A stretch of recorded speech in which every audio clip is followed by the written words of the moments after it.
kampanye nasional Prabowo Gibran akan turun ke jalan mengawal aksi damai di MK.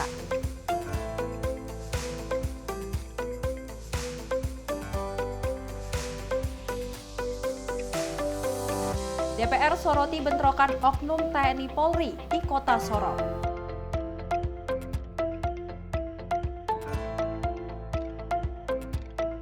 Presiden terpilih Prabowo Subianto menerima kunjungan bos Apple, Tim Cook.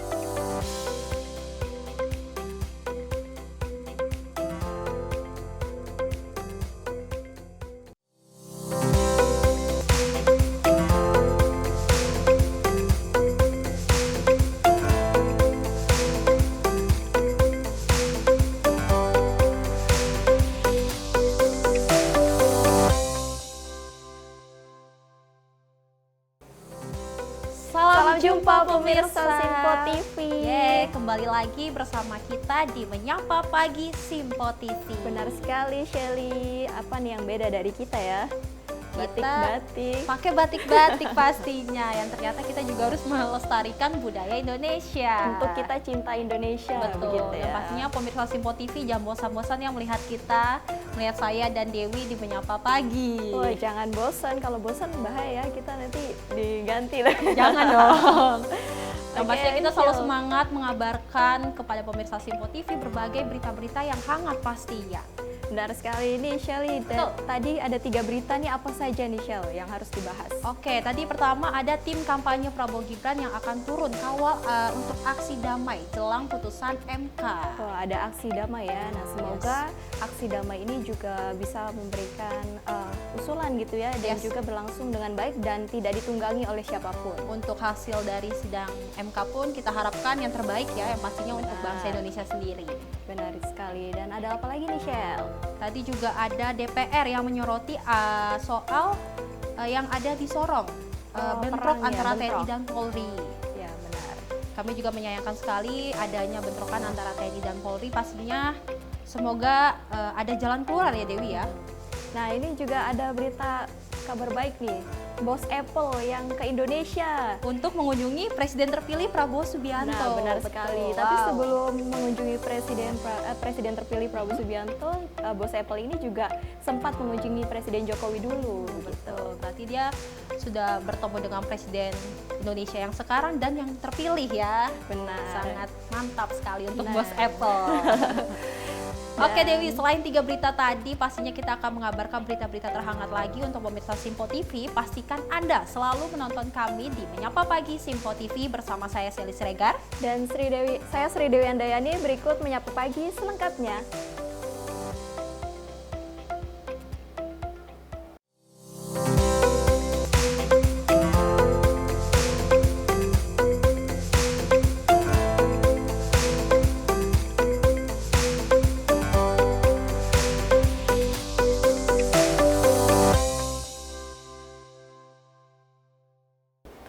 Nah, kalau tadi kita sudah bicara soal Mahkamah Konstitusi, ini juga kita masih berlanjut ya, Betul. masih menunggu hasil dari putusan Mahkamah Konstitusi tanggal 22 April 2024.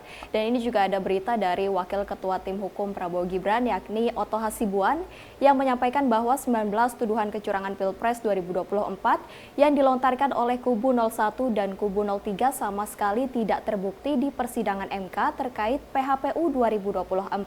Ya baik, menurutnya materi gugatan yang disampaikan tak masuk ranah sidang sengketa hasil Pilpres 2024. Tim hukum Prabowo Gibran mengatakan materi gugatan kubu Anies Muhaimin dan Ganjar Mahfud tak masuk dalam ranah Mahkamah Konstitusi. Dalam hal ini, Wakil Ketua Umum Tim Hukum Prabowo Gibran Oto Hasibuan menjelaskan perkara Pilpres 2024 seharusnya terkait perselisihan hasil pemilihan umum atau PHPU. Oto menyebut dalam persidangan itu kubu Anies Muhaimin dan Ganjar Mahfud kerap mempersoalkan dugaan kecurangan. Oto menegaskan pihaknya telah mencatat bahwa ada 19 tuduhan yang dilayangkan oleh kubu Anies dan Ganjar terhadap Prabowo Gibran yang disebut melakukan kecurangan tidak terbukti benar.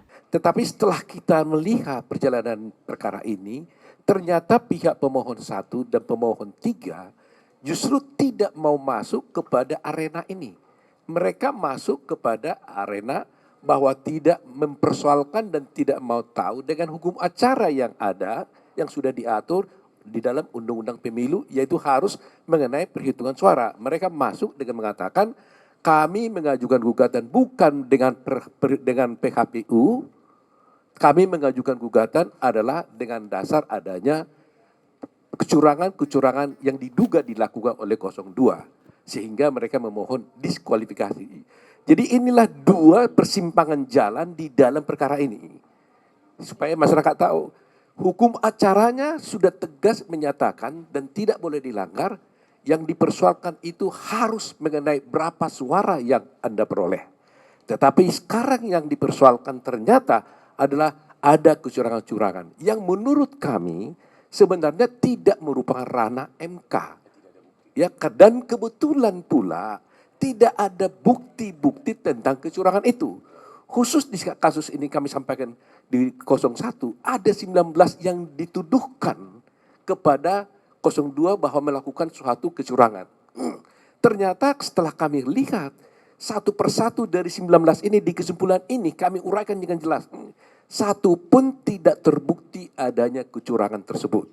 Dari Jakarta, Jihan Nabila, Azizul Hakim, Simpo TV melaporkan. Ya Dewi, memang dari awal sidang ini memang sangat panas ya Dewi, karena memang kubu 01 dan 03 ternyata tidak membahas soal hasil Pilpres, melainkan malah ke bansos juga ya yang dibahas ya Dewi. Itu dia yang dipermasalahkan oleh kubu 02 ya, padahal tidak ada apapun, tidak ada yang bermasalah nih dari bansos, tapi malah kubu 01 dan kubu 03 ini mempermasalahkan bansos dan juga hal-hal yang memang tidak terkait di kecurangan Pilpres gitu ya. Betul sekali. Tak hanya itu Dewi, ini juga ada usulan terkait Ketua Umum PDI Perjuangan Megawati Soekarno Putri yang tidak tepat jika bertindak sebagai amicus curiae atau sahabat pengadilan dalam sidang PHPU Pilpres di Mahkamah Konstitusi. Dan juga Shelly dijelaskan bahwa amicus curiae merupakan suatu permohonan yang diajukan oleh pihak yang berada di luar perkara. Wakil Ketua Tim Hukum Prabowo Gibran Oto Hasibuan menanggapi Ketua Umum PDI Perjuangan Megawati Soekarno Putri yang mengajukan amicus curiae atau sahabat pengadilan ke Mahkamah Konstitusi. Oto menilai pengajuan tersebut tidak tepat dikarenakan Megawati merupakan pihak yang berperkara dalam sidang sengketa Pilpres 2024. Amicus curiae merupakan suatu permohonan yang diajukan oleh pihak tidak terkait dengan perkara. Dijelaskan, amicus curiae merupakan konsep hukum yang memungkinkan pihak ketiga yang merasa berkepentingan terhadap suatu perkara memberikan pendapat hukumnya di pengadilan. Hal tersebut biasanya diajukan untuk kasus yang dalam proses banding dan isu-isu kepentingan umum seperti masalah sosial atau kebebasan sipil yang sedang diperdebatkan. Dan gitu, bukan menjadi pihak di dalam perkara. Sehingga kalau betul bahwa itu adalah diajukan oleh Ibu Mega, saya melihat Ibu Mega kan menjadi pihak di dalam perkara ini. Sehingga tidak tepat menurut saya kalau dia mengajukan amicus curiae. Tapi kalau dari kampus mengajukannya, ya itu mereka orang-orang independen, silakan saja. Mahkamah Agung yang menimbang. Itu hanya pendapat saya tentang apa yang dimaksud dengan amicus curiae. Dari Jakarta, Jihan Nabila, Azizul Hakim, Simpo TV melaporkan. Ya, kalau tadi ada Megawati yang mengajukan diri sebagai amicus curiae, nah ini juga ada tanggapan dari Ketua Harian DPP Partai Gerindra yakni Dasko yang mengatakan bahwa dalam Undang-Undang Konstitusi dan Undang-Undang Pemilu, amicus curiae tidak masuk dalam pertimbangan hakim. Hal itu disampaikan Dasko kepada wartawan di Gedung Nusantara 3 Kompleks Parlemen Senayan, Jakarta. Menurutnya, amicus curiae hanya sekedar pendapat hukum bagi yang berkepentingan namun tidak terkait dan tidak berkepentingan langsung. Dasko menilai argumen amicus curiae sudah disampaikan oleh kuasa hukum kubu 03.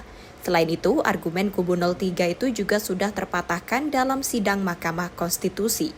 Lebih lanjut, Dasko pun memastikan berdasarkan Undang-Undang MK dan Undang-Undang Pemilu, pendapat amicus curiae tidak akan masuk ke dalam pertimbangan hakim.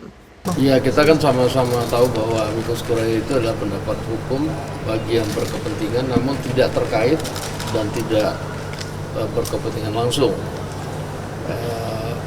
Nah, untuk itu sebagai substansi juga kita sudah sama-sama tahu bahwa apa yang dituangkan dalam amicus curiae itu juga sudah disampaikan oleh kuasa hukum dari paslon nomor 3 dan sudah terpatahkan dalam sidang MK. Dan oleh karena itu di dalam rezim undang-undang MK maupun undang-undang pemilu itu tidak ada kemudian yang namanya amicus curiae itu dimasukkan dalam pertimbangan hakim. Dari Jakarta, tim Sinpo TV melaporkan. Ya Dewi, memang amicus curiae ini memang sebenarnya tidak boleh ada di pihak pemohon ya, antara kubu 01 ataupun kubu 03. Dan yang kita tahu juga Megawati Soekarno Putri ini kan merupakan bagian dari kubu 03 begitu. Betul. Ya. Takutnya kan kita tidak tahu ya. Ada keberpihakan. Ya, gitu. itulah yang menjadi poin sekarang nih, menjadi highlight utama di sidang PHPU Pilpres 2024. Betul sekali. Dan selanjutnya juga ini ada Komisi Pemilihan Umum yang menyatakan seluruh dalil pemohon dan fakta yang ada dalam persidangan PHPU di Mahkamah Konstitusi sama sekali tidak terbukti. Dan Ketua Divisi Hukum KPU Muhammad Afifuddin meyakini Mahkamah Konstitusi akan menolak permohonan yang dilayangkan oleh kubu 01 dan 03.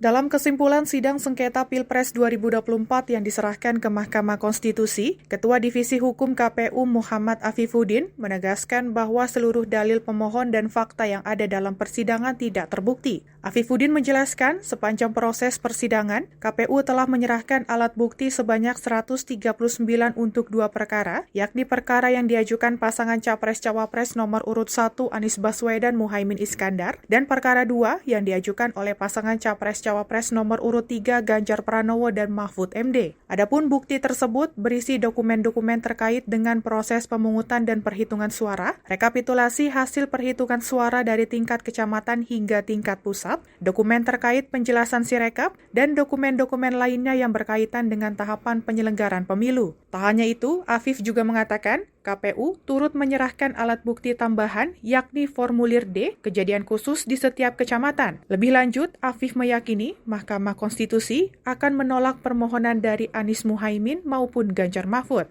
Seluruh rangkaian persidangan dari proses sidang pendahuluan dan juga pemeriksaan sudah kita ikuti secara keseluruhan.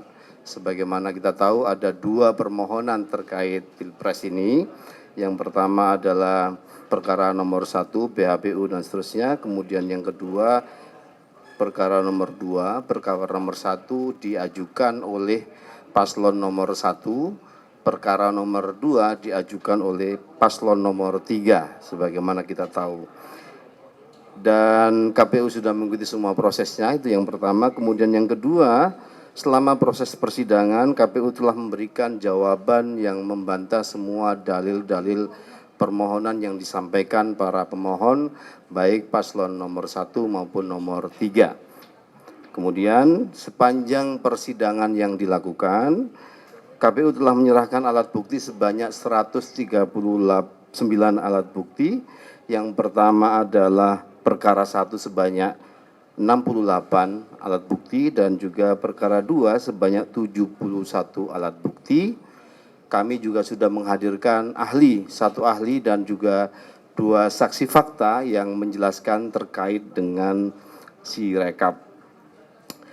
Kemudian pada hari ini kami menyampaikan kesimpulan yang pada pokoknya menegaskan bahwa seluruh dalil pemohon dan fakta-fakta yang ada dalam persidangan tidak terbukti.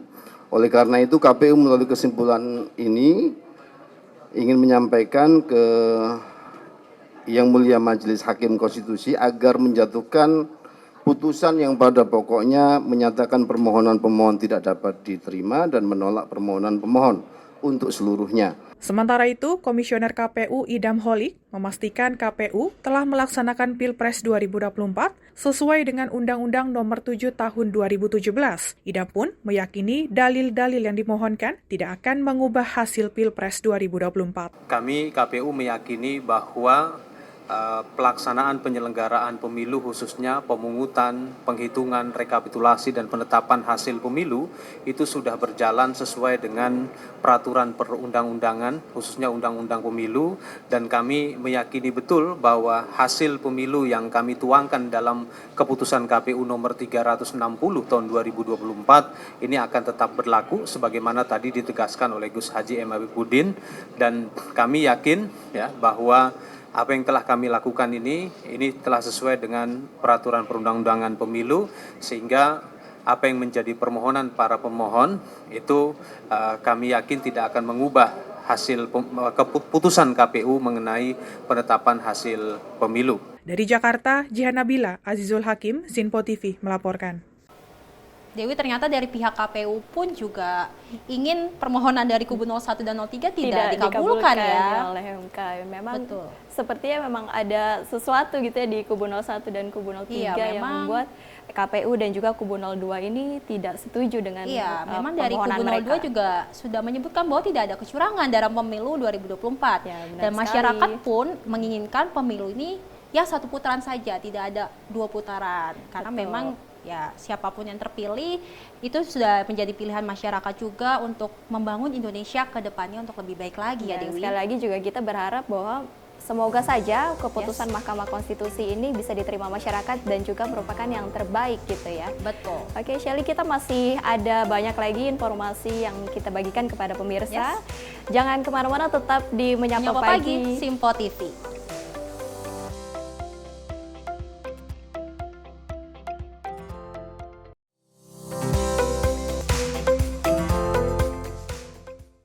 Makin mudah baca berita di aplikasi Sinpo ID. Pilih rubrik berita yang kamu suka seperti berita hukum, politik, peristiwa, budaya, olahraga, gaya hidup, dan berita dari kancah dunia. Selain itu, supaya nggak ketinggalan info update, kamu juga bisa cek laman utama berita terkini dan menyalakan notifikasi. Download aplikasi Sinpo ID sekarang juga.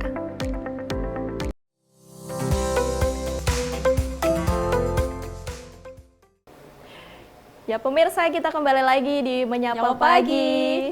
Betul, masih dengan saya Shelly Siregar dan partner saya Sri Dewi Andayani, dan kita juga masih ada beberapa nih informasi yang akan kita bagikan ke pemirsa yang ada di rumah. Ini juga adalah salah satunya adalah Ketua Koordinator Strategis Tim Kampanye Nasional Prabowo Gibran yakni Dasko menyatakan pihaknya akan turun langsung mengawal aksi damai yang akan dilakukan oleh para pemilih dan pendukung Prabowo Gibran. Ya baik, aksi damai tersebut rencananya akan digelar menjelang putusan Mahkamah Konstitusi terkait perselisihan hasil pemilihan umum 2024. Pendukung Prabowo Gibran rencananya akan menggelar aksi damai pada tanggal 18 atau 19 April 2024 menjelang putusan sengketa Pilpres 2024 di Mahkamah Konstitusi. Merespon hal ini, Ketua Koordinator Strategis Tim Kampanye Nasional Prabowo Gibran Dasko mengimbau agar aksi yang digelar benar-benar berjalan damai dan tidak reaktif. Dirinya mengaku sebelumnya sudah mendengar terkait rencana aksi tersebut.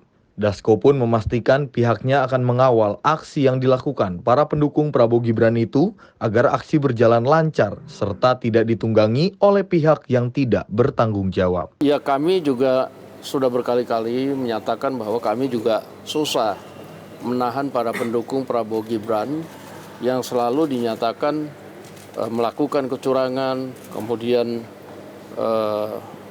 dalam pemilu Pilpres kali ini.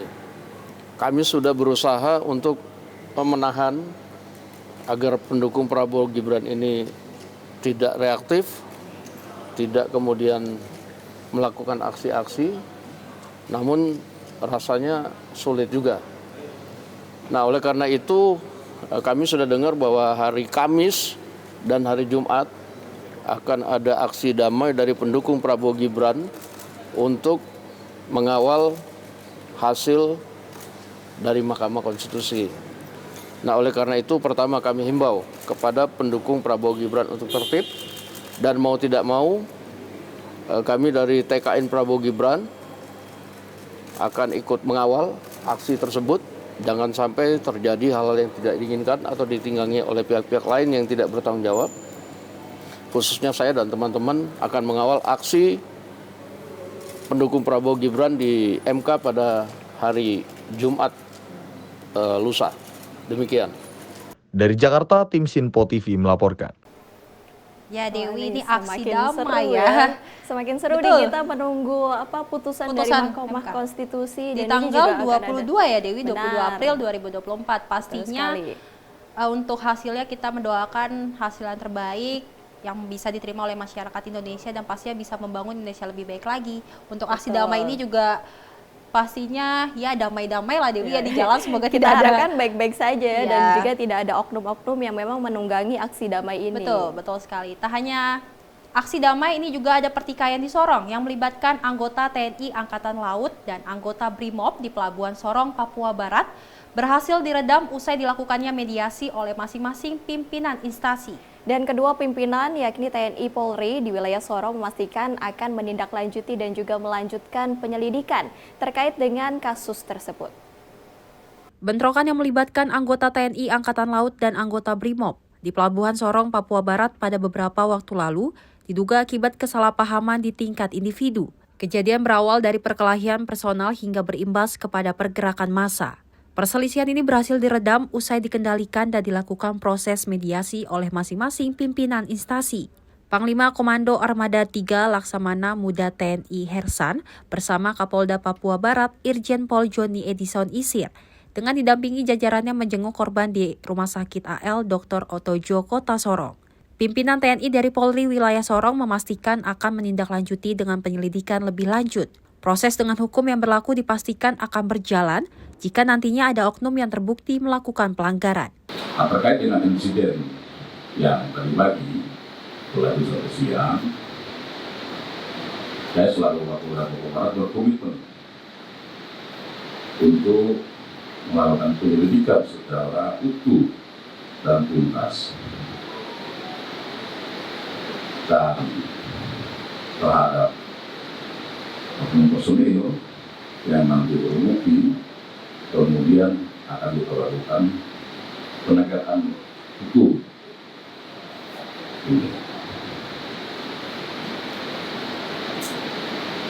Berikutnya kami minta maaf ke kawan-kawan pemilu karena dari data yang ada memang ada beberapa kerusakan di sana dan tadi dari hasil koordinasi sudah dilaporkan dan kita akan memperbaiki. Sampai sejauh ini terdata ada 4 rekan kita, kawan-kawan dari TNI AL yang saat ini masih di dalam perawatan. Demikian juga 1 personil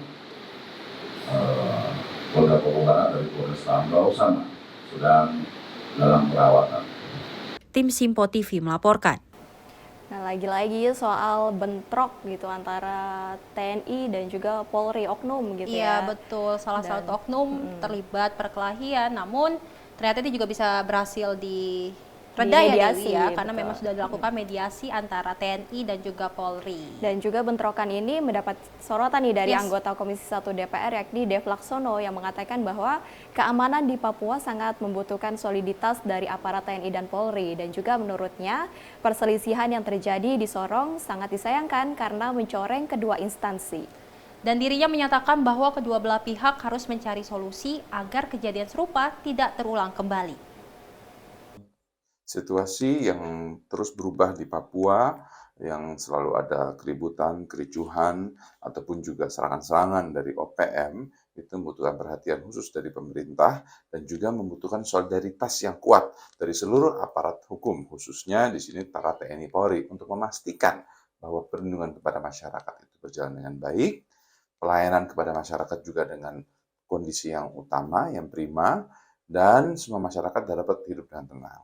Maka itu kericuhan yang terjadi, apapun itu penyebabnya antara sejumlah personel TNI dan sejumlah personel Polri, harus segera diselesaikan, harus segera dibahas apa penyebabnya, dan juga ada solusi yang permanen. Sehingga tidak ada lagi ego masing-masing yang menyebabkan perkelahian antara institusi ini, walaupun hanya dilakukan oleh sejumlah orang, tapi ini mencoreng nama institusi dan ini harus kita jaga dan kita harus perbaiki, harus kita rehabilitasi dan kita carikan solusi yang permanen. Benar sekali Dewi, menurut Bang Dev tadi memang ini perlunya ada mediasi ya, karena memang TNI Polri itu kan solid ya untuk menjaga Indonesia. Ya, harusnya kita solid ya, apalagi di Papua gitu. Papua kan sedang genting, sedang panas gitu ya, apalagi ada KKB, yakni Angkatan Bersenjata ya. Yang pasti kita mengharapkan semuanya baik-baik saja di Papua dan cepat mereda ya untuk pertikaian ini ya Dewi ya. Benar sekali, sudah ada mediasi harusnya sudah cepat mereda. Betul, amin. Gitu. Semoga ya Dewi. Tak hanya di Sorong, pemirsa, ini juga ada Partai Gerindra memastikan akan mencalonkan kader terbaiknya untuk kontestasi Pilkada serentak pada bulan November mendatang. Dan Ketua Harian DPP Partai Gerindra yakni Dasko mengatakan bahwa hasil rapat koordinasi nasional Gerindra mengamanatkan pencalonan kader Gerindra sebagai kepala daerah. Kontestasi Pilkada akan diselenggarakan serentak di seluruh wilayah Indonesia pada 27 November 2024 mendatang. Partai politik sudah mulai memanaskan mesin partainya di daerah, salah satunya Partai Gerindra. Ketua Harian DPP Partai Gerindra, Dasko, mengungkapkan bahwa pembahasan terkait Pilkada di internal partai sudah mulai dibahas. Rapat Koordinasi Nasional Gerindra mengamanatkan para kadernya untuk mengikuti kontestasi pemilihan kepala daerah. Lebih luas ketika ditanya terkait kandidat untuk DKI Jakarta, Dasko enggan membeberkannya. Dirinya menjelaskan pencalonan kader Gerindra untuk Pilkada Jakarta masih dalam pembahasan oleh pihaknya. Jadi begini, secara umum hasil rapat koordinasi nasional Partai Gerindra itu mengamanatkan para kader internal untuk maju menjadi calon gubernur, calon bupati maupun calon wali kota. Nah, oleh karena itu kami sedang mempersiapkan data-data para kader internal itu kemudian untuk mengajukan kepada DPP mana-mana kader yang ingin maju baik di Pilgub, Pil Bupati maupun Pil Wali Kota. Nah, oleh karena itu untuk calon-calon lain yang di luar internal, ya tentunya kita akan lihat juga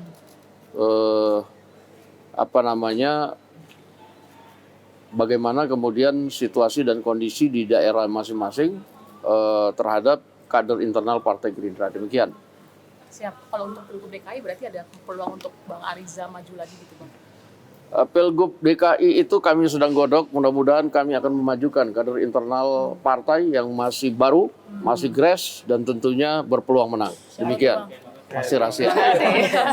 Dari Jakarta, tim Sinpo TV melaporkan. Dewi, ini pemilu 2024 sudah selesai. Ternyata ada lagi pilkada serentak. Kita akan melaksanakan pilkada pada bulan November ya. Ya, ini seru lagi nih Dewi pastinya. Antara pilkada ini pastinya adalah pemimpin-pemimpin yang terpilih nanti juga yang terbaik ya Dewi ya. Tadi juga dari Gerindra dipastikan bahwa kadernya adalah pilihan terbaik ya. Ya benar, dan juga Gerindra berharap bahwa kader-kadernya ini pencalonkan diri gitu sebagai kepala daerah dan semoga yang dicalonkan ini adalah kader terbaik dan juga bisa memimpin daerahnya untuk lebih maju lagi. Pastinya dong, kita doakan yang terbaik, pastinya juga masyarakat jangan lupa nanti untuk melakukan pilkada serentak datang untuk memilih ke TPS. Cuma 5 menit tapi itu berharga untuk suara 5 tahun ke depan. Betul sekali. Oke Dewi, mungkin kita jeda sebentar ya, karena kita pastinya akan memberikan berita-berita lagi nih yang menarik. Betul sekali. Dan nanti kita akan bicara soal apa nih? CEO Apple ya yang datang bertemu ke Indonesia dengan Prabowo Subianto, Presiden terpilih Indonesia. Ya, betul sekali. Dan untuk informasi lebih lengkapnya, tetap saksikan Menyapa Pagi Sinpo TV.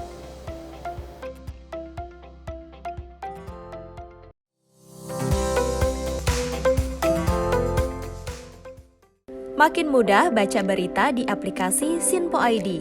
Pilih rubrik berita yang kamu suka seperti berita hukum, politik, peristiwa, budaya, olahraga, gaya hidup, dan berita dari kancah dunia.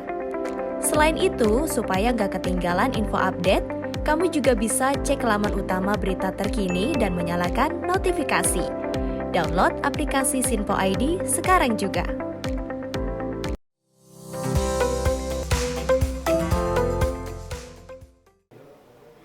Pemirsa, kita kembali lagi di Menyapa Pagi Sinpo TV. Pasti masih bersama saya Shelly Sregar dan partner saya Sri Dewi Andayani. Ya Shelly, ngomong-ngomong HP-nya apa nih? Kenapa nih Dewi? Ini ada kabar baik nih dari CEO Apple yang melakukan kunjungan ke Indonesia dan juga bertemu Menteri Pertahanan sekaligus Presiden terpilih periode 2024-2029 yakni Prabowo Subianto. Dan dalam pertemuan ini Prabowo dan tim turut membahas kerjasama yang terjalin antara Apple dengan pemerintah Indonesia. Menteri Pertahanan sekaligus Presiden terpilih Prabowo Subianto menerima kunjungan CEO Apple, Tim Cook di kantor Kementerian Pertahanan pada Rabu 17 April 2024. Dalam pertemuan ini, keduanya berbincang berbagai hal, salah satunya terkait dengan kolaborasi yang sudah terjalin antara pemerintah Indonesia dengan pihak Apple. Adapun pada pertemuan tersebut, Prabowo turut didampingi oleh Menkominfo Budi Aris Setiadi. Sebelumnya, tim terlebih dahulu menemui Presiden Joko Widodo di Istana Negara Jakarta. Pertemuan tim dan Jokowi turut membahas rencana investasi Apple di Indonesia. Tim Simpo TV melaporkan. Wow, Dewi, ternyata selain bertemu presiden terpilih, sebelumnya juga tim Apple menemui presiden kita, Joko Widodo, untuk membahas kerjasama antara Indonesia dan pasti juga untuk dengan tim Apple ya, Dewi ya. Ya, benar sekali, dan kita harapkan juga perjanjian yang sudah dibicarakan oleh tim Apple dan juga Presiden Jokowi ini menemukan jalan yang terbaik dan juga kita bisa kerjasama nih. Betul, semoga bos Apple melihat kita ya, kita sudah memakai HP sesuai bos Apple nih.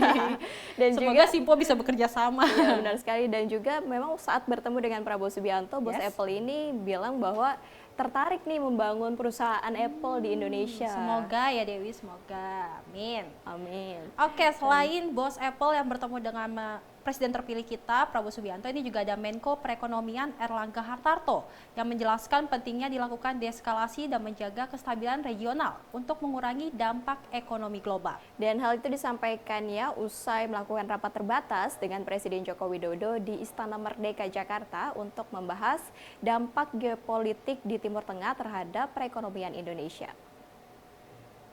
Menko Perekonomian Erlangga Hartarto menekankan meski menghadapi tantangan geopolitik, perekonomian Indonesia masih menunjukkan pertumbuhan yang solid sebesar 5% dengan inflasi yang terkontrol di rentang 2,5% plus minus 1%. Menko menjelaskan bahwa pasar keuangan global mengalami ketidakpastian dengan indeks dolar mengalami penguatan, sementara nilai tukar dan indeks harga saham global menunjukkan pelemahan. Meski demikian, perekonomian Indonesia masih dalam kondisi yang relatif aman jika dibandingkan dengan negara-negara lain. Selain itu, dalam menghadapi gejolak ekonomi global, pemerintah Indonesia juga tetap fokus pada kebijakan yang mendukung sektor real dan menstabilkan nilai tukar untuk mengurangi dampak terhadap impor, sambil mencatat manfaat bagi eksportir yang menerima lebih banyak devisa. Deeskalasi ataupun menahan diri adalah satu hal yang sangat penting, terutama terhadap negara-negara yang terlibat di sana. Dari sisi perekonomian, tentu kita melihat terjadi lonjakan harga minyak akibat serangan Israel ke kedutaan Iran di Damaskus dan juga terhadap retaliasi yang dilakukan oleh Iran. Dari segi ekonomi, Laut Merah dan Selat Hormuz itu menjadi penting, terutama karena Selat Hormuz itu 33.000 kapal minyak dan Laut Merah itu sekitar 27.000, dan peningkatan freight cost itu menjadi salah satu hal yang harus dimitigasi. Secara fundamental, perekonomian Indonesia tumbuh solid 5% dengan inflasi dalam rentang 2,5 plus minus 1%. Neraca perdagangan masih surplus dan cadangan devisa tadi disampaikan masih sekitar 136 miliar US dollar. Dari Jakarta, tim Simpo TV melaporkan.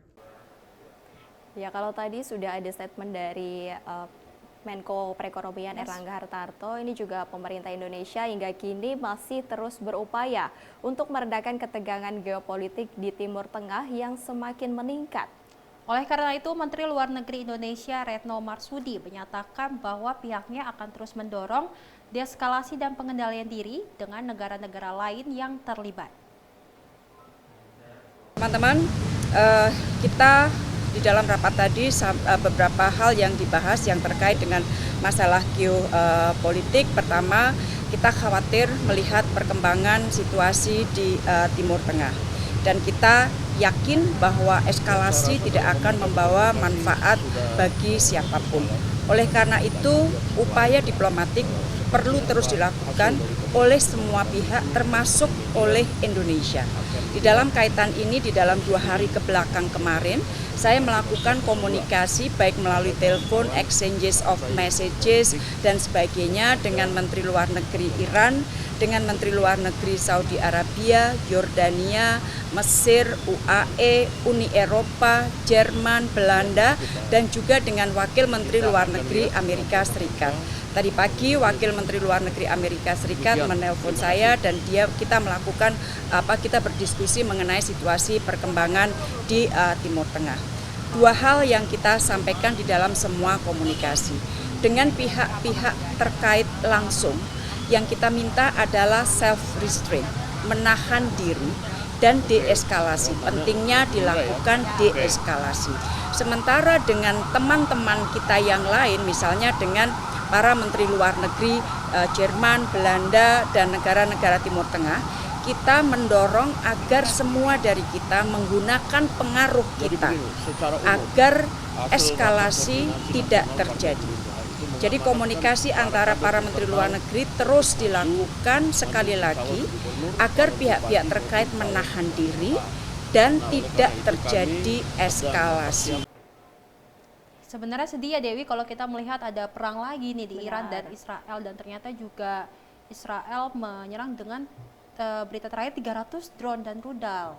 Luar biasa sekali memang ya. Dan juga karena adanya geopolitik tersebut, kini juga pemerintah Indonesia mengantisipasi nih agar ekonomi di Indonesia tetap stabil gitu ya. Betul, dan kita juga pastinya berharap WNI yang ada di sana juga baik-baik saja ya Dewi ya, aman, tidak menjadi korban juga di sana pastinya. Dan ada informasi terakhir juga memang WNI yang ada di Timur Tengah, khususnya di Iran dan Israel ini masih dalam kondisi aman, dan juga kalau mereka terlibat atau kena serangan dari serangan tersebut, mereka bisa menghubungi hotline yang sudah disediakan oleh KBRI. Ya, pastinya KBRI siap melayani masyarakat yang ada di sana ya Dewi ya. Benar. Baik, selain tentang perang Iran dan Israel, ini juga ada duka di Dubai, yaitu hujan lebat yang mengguyur sebagian wilayah Uni Emirat Arab menyebabkan banjir besar di sejumlah titik jalan di kota Dubai. Dan mulai dari jalan raya utama hingga Bandara Internasional Dubai juga turut terkena dampak banjir besar tersebut. Curah hujan selama 1 tahun yang mengguyur menyebabkan banjir bandang besar di Dubai pada Selasa 16 April 2024. Dubai lumpuh akibat sejumlah wilayah di Uni Emirat Arab dan Bahrain terendam banjir. Mulai dari jalan raya utama, pusat perbelanjaan terendam banjir. Bahkan bandara tersibuk di dunia yang dimiliki Dubai sempat menutup penerbangan masuk lebih dari 2 jam. Kota Dubai menerima hampir seluruh curah hujan tahunan, atau lebih dari 92% antara bulan November dan bulan Maret. Kantor berita milik pemerintah Dubai melaporkan bahwa hujan tersebut sebagai peristiwa bersejarah sejak 1949. Tim Sinpo TV melaporkan. Ya Dewi, sedih memang kalau ada bencana-bencana seperti ini ya Dewi ya, walaupun ini di negara Dubai, cuma kita menjadi sedih juga, turut prihatin juga dengan adanya bencana alam ini. Dan banjirnya juga cukup besar ya, hingga masuk ke bandara internasional yang memang merupakan bandara tersibuk di dunia gitu ya. Namun tadi kita juga sudah baca bahwa sudah kembali normal ya, setelah 2 jam ditutup oleh bandaranya sendiri. Oke, selain tadi ada berita soal perang dan Dubai yang banjir, pastinya kita akan mengabarkan berita-berita lagi nih Dewi selain itu ya. Soal libur lebaran, soal macetnya Jakarta lagi yang kembali normal. Hari kedua ya ini ya, hari kedua memulai kesibukan lagi. Iya, Jakarta sudah kembali normal, pastinya masyarakat harus semangat lagi ya beraktivitas seperti biasa. Betul sekali, tetap di Menyapa Pagi Sinpo TV.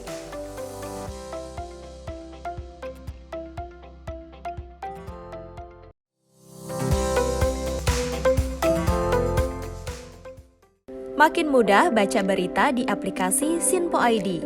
Pilih rubrik berita yang kamu suka seperti berita hukum, politik, peristiwa, budaya, olahraga, gaya hidup, dan berita dari kancah dunia.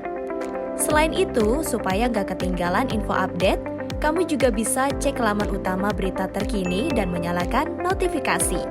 Download aplikasi Sinpo ID sekarang juga.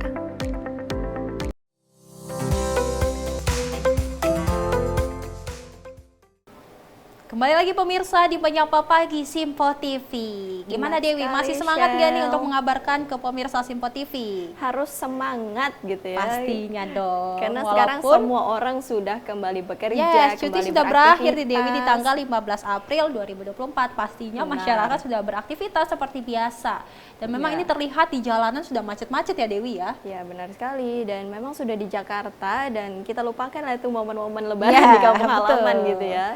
Dan ini juga ada berita libur lebaran telah berakhir, kawasan Bundaran Hotel Indonesia Jakarta terpantau ramai lancar oleh kendaraan yang melintas. Dan tak hanya itu, aturan ganjil genap juga kembali diberlakukan oleh pihak kepolisian Polda Metro Jaya setelah dihentikan sementara pada libur lebaran 2024. Untuk mengetahui informasi selengkapnya, berikut laporan jurnalis Simpo TV Jihan Nabila. Usai libur lebaran dan cuti bersama 2024 ini berakhir pada Selasa 16 April 2024, kawasan Bundaran Hotel Indonesia Jakarta tempat saya melaporkan ini memang terpantau ramai lancar oleh sebagian kendaraan dan memang sebagian warga DKI Jakarta ini sudah kembali beraktivitas dalam bekerja. Hingga Selasa pagi informasi yang kami dapatkan ini memang ada 80% pemudik diantaranya ini yang sudah kembali dari kampung halamannya ke wilayah DKI Jakarta. Artinya memang sudah ada 72,22 juta warga yang sudah tiba di Jakarta. Sementara sisanya ini memang diduga masih menunda waktu untuk pulang karena memang terdapat imbauan dari pemerintah provinsi untuk menerapkan work from home atau WFH. Dan memang untuk peningkatan volume kendaraan ini sudah terlihat di mana laju kendaraan di kawasan Bundaran Hotel Indonesia ini dimaksimalkan dari 30 hingga 50 km per jamnya. Dan untuk terkait aturan ganjil genap atau GAGE di wilayah DKI Jakarta ini memang sudah kembali berlaku pada Selasa 16 April 2024, memang dengan seiring berakhirnya libur lebaran ataupun cuti bersama 2024 yakni pada tanggal 6 April hingga 15 April 2024. Berlakunya ganjil genap atau GAGE di Jakarta ini memang diumumkan secara langsung oleh pihak kepolisian Polda Metro Jaya melalui akun laman resminya yakni Instagram.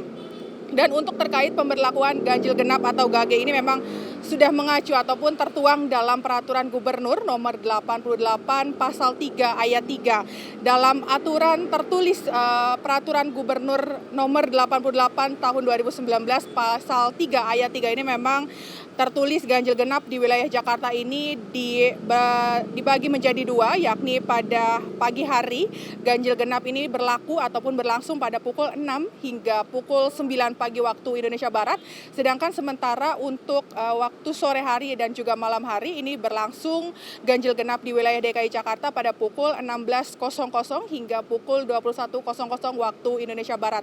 Dan memang juga pihak kepolisian menghimbau kepada para kendaraan dan juga warga untuk menggunakan kendaraan sesuai dengan plat nomor ganjil ataupun genap di wilayah DKI Jakarta. Dan berikut adalah tanggapan dari masyarakat terkait diberlakukannya kembali ganjil genap di wilayah Jakarta. Baik Bapak, saya mau nanya tentang terkait ganjil genap selama libur lebaran kan tidak ada berlaku ya Pak. Nah kalau sekarang kan sudah diberlakukan oleh Polda ya, itu menurut Bapak gimana dengan tanggapan adanya ganjil genap? Ya sudah agak sulit sekarang kita kemana-mana. Kalau kemarin liburan sih masih enak-enak aja. Sekarang kita nyari jalan pintas, jalan-jalan yang udah macet juga sih jalan yang kita laluin ini. Udah agak sulit sekarang kayak masuk ke ganjil genap. Aduh jadi susah kemana-mana harus sesuai plat nomor ya kan. Jadi kalau kemana-mana itu harus lewat itu jalan-jalan tikus kayak gitu. Jadi susah aja kemana-mana. Kan itu peraturan, lebih baik diterapkan seperti biasa. Karena udah normal lagi kan. Ya udah pakainya kembali lagi. Itu hal yang baik buat kita. Karena makanya kalau nggak gitu macet. Ya sudah biarin aja. Kalau peraturan selama itu peraturan masih dipakai dan itu bermanfaat untuk orang banyak, udah nggak ada masalah. Clear gitu. Bagi saya clear. Gitu. Demikian dari kami dari Jakarta, Jihan Nabila dan juru kamera Azizul Hakim, Sinpo TV melaporkan.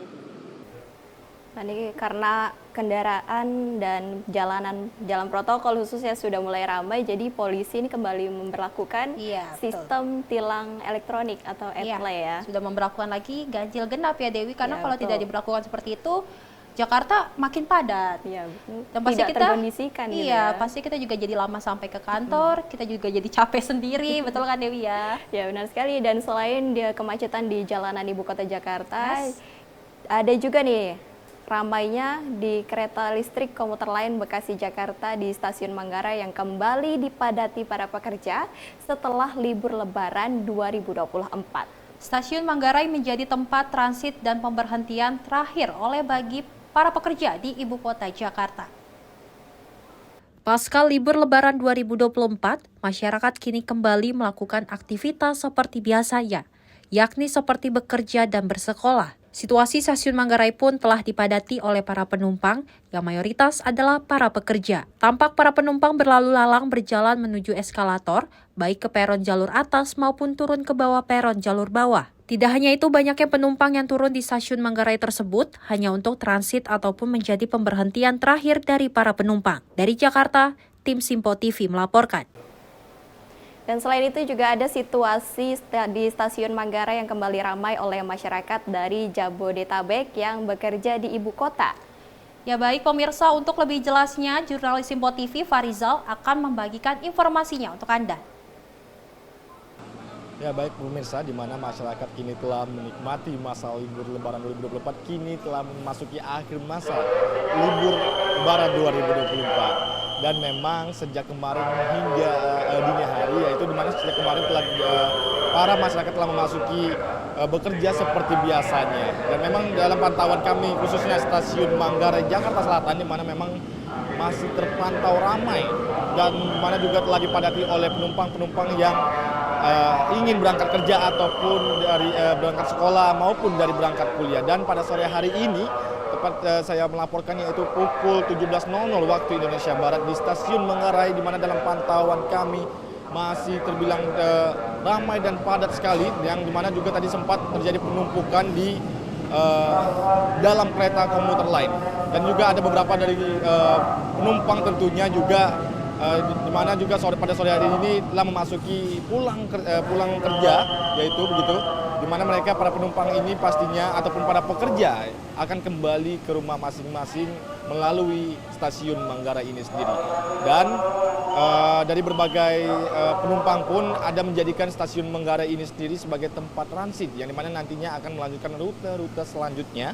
Dan juga ada dari para penumpang yang menjadikan tempat pemberhentian terakhir mereka, di mana bisa Anda lihat di layar kaca Anda, pemirsa, di mana juga memang ini ada baru saja kereta komuter lain yang menurunkan penumpang yang di mana juga menjadikan sebagai salah satu tempat transit di stasiun Manggarai. Dan ada pun dari tempat mereka bekerja ataupun di rumah mereka, kawasan masing-masing yang bekerja di luar kota begitu, ataupun di kota yang berbeda yang masih termasuk di Jabodetabek begitu, memang menjadikan tempat stasiun Manggarai tempat pemberhentian terakhir. Dan untuk tarifnya sendiri masih terbilang normal, di mana sebelum Lebaran 2024 hingga usai Lebaran 2024 masih terbilang normal, yaitu hanya sekitar 3.000 atau 5.000 rupiah saja. Demikian informasi dapat kami sampaikan dari Stasiun Manggarai Jakarta Selatan. Rizal Ronabayu, Simpo TV melaporkan. Ya gimana nih Shell, melihat kembali Jabodetabek ramai dan juga para pekerja udah mulai beraktivitas nih. Iya memang nih stasiun Manggarai selalu ramai ya Dewi, kalau kita lihat di media sosial luar biasa sekali lautan manusia gitu ya, tuh ada di stasiun Manggarai. Dan ternyata memang sampai desak-desakan gitu, sampai ada yang berkerumun gitu ya. Iya benar-benar, ternyata ya inilah Jakarta kembali normal karena libur Lebaran sudah selesai juga. Nah meskipun juga Jakarta sudah kembali normal dan juga jalanan kembali ramai, namun tetap jaga keselamatan Anda dalam berkendara, karena ini ada berita yang mana viral driver pengangkut ayam di kota Denpasar ugal-ugalan di jalan, dan aksi itu terekam dalam rekaman dashcam mobil yang ditabrak mobil angkut tersebut. Dalam rekaman video dashcam yang terpasang di salah satu mobil, terlihat mobil pengangkut ayam ugal-ugalan di Jalan Raya Negara Kota Denpasar. Kejadian yang viral di media sosial ini terjadi pada Senin 15 April 2024. Terekam pengemudi mobil angkut ayam ini melaju kencang bahkan melewati garis pembatas jalan dari arah yang berlawanan. Sang sopir yang juga tidak menjaga jarak aman dengan mobil di depannya akhirnya menabrak. Beruntung, kejadian tersebut hanya menyebabkan mobil tergores. Tim Sinpo TV melaporkan. Ya Dewi, memang kalau melihat adanya ugal-ugalan di jalan ini sangat disayangkan ya Dewi, karena bisa merugikan orang lain juga dan dirinya juga sendiri ya Dewi. Ya benar sekali Shelly, memang kalau kita berkendara di jalan ini perlu hati-hati dan juga jangan lupa untuk mengutamakan keselamatan baik itu untuk diri sendiri dan juga keselamatan untuk orang lain begitu ya. Betul sekali, seperti sini ya. Selanjutnya juga ada berita seorang pria yang tewas tertabrak mobilnya saat hendak menyeberang di ruas tol dalam Kota Grogol, Jakarta Barat pada Selasa malam. Dan saat ditemukan korban tidak mengantongi identitas. Polisi pun mengatakan bahwa dugaan sementara korban merupakan tunawisma. Pria tanpa identitas ini ditemukan tewas tergeletak di tol dalam Kota Grogol, Jakarta Barat. Mendapati laporan tersebut, petugas kepolisian dan pihak jasa marga kemudian mengevakuasi jasad korban ke dalam mobil ambulans. Peristiwa ini sempat membuat kemacetan lalu lintas di ruas jalan tol tersebut. Awalnya diketahui korban hendak menyeberang di dalam tol, namun di saat bersamaan terdapat mobil yang melaju dalam kecepatan tinggi, hingga akhirnya kecelakaan tersebut tak terhindarkan. Belum diketahui secara pasti mengapa korban nekat menyeberang jalan melalui ruas jalan tol, meski di lokasi ada akses jembatan penyeberangan orang yang aman untuk dilalui. Sementara itu saat ditemukan dari jasad korban tidak ditemukan identitas, di mana dugaan sementara pria tersebut merupakan tunawisma. Sementara pengemudi mobil yang menabrak korban langsung meninggalkan lokasi kejadian, di mana di lokasi hanya ditemukan bemper depan mobil yang terlepas dari bodi akibat menabrak tubuh korban. Soalnya ya itu kemungkinan besar tunawisma kali ya, ditabrak lari ya sudah tergeletak aja yang saya ketahui itu aja. Dia nyebrang apa gimana bang? Ya nyebrang. Nyebrang? Iya. Tapi emang sering kelihatan di sini atau gimana orangnya? Enggak. Nggak pernah ngeliat? Nggak pernah lihat. Tiba-tiba nyebrang gitu aja atau gimana bang? Tiba-tiba nyebrang gitu aja, ketabrak, bemper ban depan mobil tertinggal ya. Itu kemungkinan besar tabrak lari. Dari arah mana dia nyebrang? Dia dari arah sana mau ke arah sini. Oh dia dari arah seberang ya, mau ke arah sini ya? Bang, itu dia identitasnya tahu nggak bang? Nggak tahu deh. Jadi kelaminnya tahu? Laki-laki atau perempuan bang? Sepertinya laki-laki. Laki-laki? Iya. Guna kepentingan penyelidikan lebih lanjut, jasad korban dibawa ke RSCM untuk diotopsi. Dari Jakarta, tim Sinpo TV melaporkan.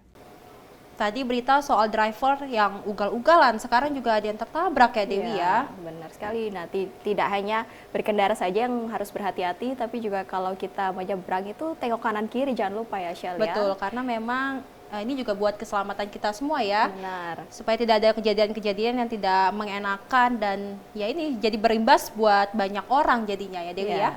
Daripada menyeberang di jalan raya, lebih baik kita menggunakan jembatan penyeberangan orang yang sudah disediakan oleh pemerintah ataupun Pemkot di daerah tersebut. Betul, apalagi sekarang kan sudah kembali beraktivitas seperti biasa dan pastinya jalanan juga ramai dengan adanya mobil, motor dan banyak hal yang ada di jalanan ya Dewi. Ini jadi menjadi waspada buat kita semua nih. Ya, dan untuk pemirsa yang ada di rumah, tetap jaga kondisi kesehatan dan tetap utamakan keselamatan dan sayangi keluarga Anda yang ada di rumah. Betul, pasti juga selalu semangat, selalu senyum dan menyebarkan hal-hal positif untuk semuanya. Oke, ya Shelly, sepertinya kita harus mengakhiri perbincangan kita di sini ya. Kita akhiri dulu Menyapa Pagi edisi Kamis 18 April 2024, pastinya bersama saya Shelly Sregar dan saya Sri Dewi Andayani. Kita jumpa lagi di Menyapa Pagi pada hari Jumat esok tanggal 18 April 2024 dan sampai jumpa. Sampai jumpa.